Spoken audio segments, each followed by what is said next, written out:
Друзі, привіт! Ви на каналі Даріко. Сьогодні ми показуємо, як наносити декоративну штукатурку Монофлор на підлогу на цементно-піщану стяжку.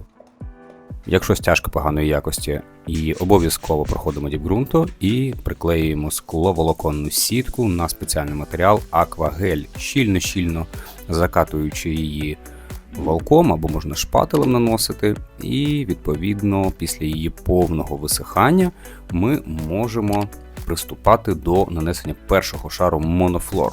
Як правило, на наступний день вже можна працювати. Монофлор наносимо тоненьким шаром, щільно запаковуючи його в усі квадратики, які ми бачимо присутні на нашій підлозі. Квадратики мається на увазі від скловолоконної сітки. Маємо щільно пройтися у всіх напрямках, зліва направо, хрест-нахрест, зверху вниз, для того, щоб усі ячейки були заповнені і максимально, щоб наша поверхня після першого шару була однорідна. Якщо ми бачимо, що в нас видніються силуети сітки, це не є проблема, то так має бути.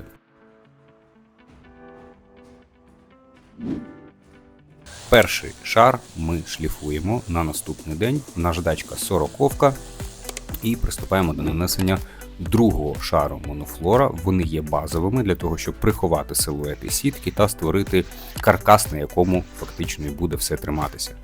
Як бачимо, напливів ми не лишаємо, максимально тоненько розгладжуємо матеріал по всій підлозі. Можна, звичайно, в якихось місцях робити шар трошечки товстішим, якщо бачимо, що є якісь маленькі провальчики, але не шпаклюємо матеріалом нашу поверхню таким чином, щоб він не був затовстим, тому що цей матеріал працює лише виключно у товщині одного зерна. Якщо лишити багато напливів, то можуть потім здійматися пухирці. На нашій підлозі все окей, два шари максимум завершили, пошліфували другий шар так само, як і перший, зерно 40 на наждачці і завершальний шар тепер Монофлор Міні. Це вже більш міленька фракція, яка класно потрапляє у всі впадинки, всі заглиблення і лягає між зернятками Максі, створюючи однорідну, гладеньку, вже приємну на дотик поверхню. Ось у макроракурсі бачимо, як вона класно заповнює всі пори.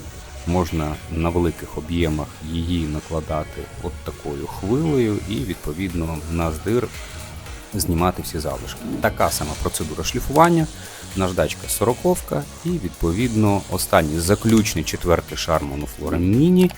Це і буде наша основа. Так само наносимо вже четвертий шар, звичайно, з мінімальними витратами, бо попередні шари ми зробили в якості шпаклювальних, назвемо це так, і останній заключний шар лягає максимально рівно, без напливів, без якихось дефектів. Бачите, як це все виглядає.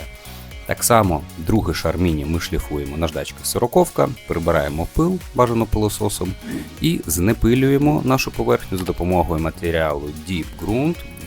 Він проникає дуже добре у всі заглиблення, у всі пори, вирівнює поглинаючу здатність нашого лаку, який ви зараз бачите на екрані, 2К Семімат, це шовковисто-матовий лак на водній основі, з дуже гарними характеристиками по водостійкості, стійкості на знос.